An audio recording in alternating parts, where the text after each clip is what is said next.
गणिका गणिका शब्दर अर्थ है बेश्या जहाँकि बेश्या द्वार माटी यह ही सप्तम माटी कहीं माटी आसी थाए जहाँकि बेश्या द्वार माटी है आउ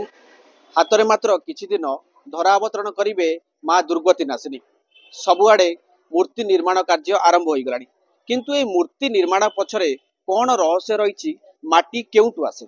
एने समस्त मन गोटे प्रकार प्रश्न सब बेल रही है तेरे प्रश्न संक्रांत आलोचना करबा आम सहित रही पंडित हिमांशु शर्मा रही आलोचना करबा आपको प्रथम स्वागत करी धरित्री को प्रथम प्रश्न रहिबो ये माटी केउटू आसी थाए एवं यार किंवदंती कौन सब रही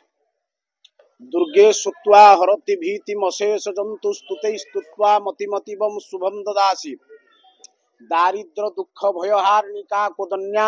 सर्वोपकार करुणाय सदा दचिता माँ देवींकर शारदीय दुर्गा उत्सव हेउ कि बासंतिक दुर्गा उत्सव हो सबु दुर्गा पूजार एक विशेषत्व रही एक मूर्तिका आनन जहाँकि मूर्तिका आनिले देवींकर स्थापन करा जाए जहाँकि देवी गठन एक स्वतंत्र स्वरूप को विभिन्नत करा जाए जहाँकि सप्त मूर्तिका सातोटी मूर्तिका आसिकी देवींकर गठन पाई यह ही वैवाहिक प्रमाण जहाँकि देवी तंत्र जहाँकि शारदीय दुर्गा उत्सव यह ही प्रमाण करुछि तार कारिकार विशेषत्व रही जे कि अश्वशाल हस्तिशाल अश्वशाल हस्तिशाल ह्रदजिहितानुकल्पते तन्मध्ये गणक गणिकाश्चैव सप्तते मूर्तिका मे बच यही सातोटी मूर्तिका आसी देवींकर गठन पाई विशेषत्व रही प्रथमतः रही हस्तिशाल हस्तिशाल रु आसिले जो हस्तिशाल हस्ती जेपरी बलवान है कि निजर बल को पराकाष्ठा करने उत्फुल्लित होता है से देवींकर मूर्ति आनयन हेले से माँ कार्यटी किपर उत्फुल्लित भाव होता है यह प्रमाण दे द्वितीयतः रही अश्वशाल अश्व जेपरी क्षिप्र भाग में गति करता है सेहीपरि ए देवींकर मूर्तिका आनयन हेले सेहीपरि क्षिप्र गति रे कार्य को समापन करा यह प्रमाण तत्व रही तृतीयतः रही तटिनी तटिनी कहले आम नदीर कूलर माटी कह जाए जहाँकि नदी रे सब प्रकार औषधीय गुण संबंधित रही है से औषधीय गुण को आमे मांकर कार्य जहाँकि मूर्तिका गठन रे उपलब्धि कले से नदीर तटर औषधीय गुण द्वारा समस्त शरीर आरोग्य एवं रोगर प्रतिरोधित होगापाई यार विशेषत्व रही चतुर्थत रही बल्मिक बल्मिक शब्दर अर्थ हुंका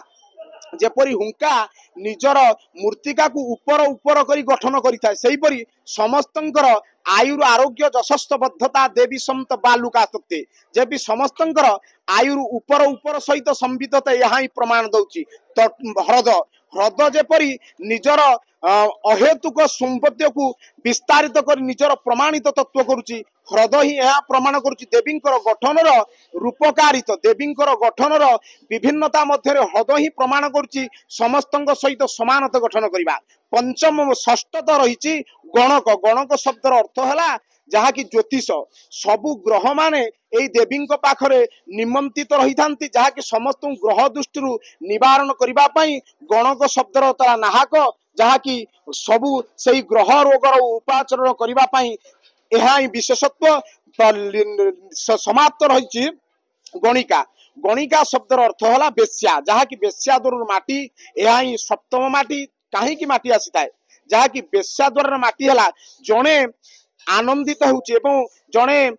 निजर आनंद को उत्फुल्लित करुची जे कि निजे किछि अर्थ उत्पार्जन करि पारुची किंतु निजको आनंदित उपलब्धि यह ही दुर्गोत्सव चंद्रिका दुर्गा पूजार विशेषत्व बोली यह प्रमाण दिए गणिका द्वारा किसी पूजा अर्चना करा जाए निश्चय गणिका द्वारा पूजा अर्चना करा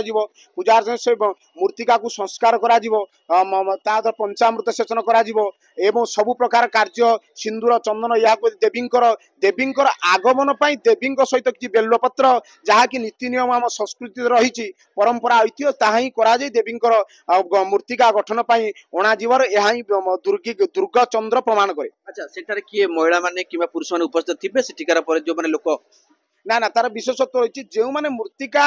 आनन करिबारे उपस्थित रही से माने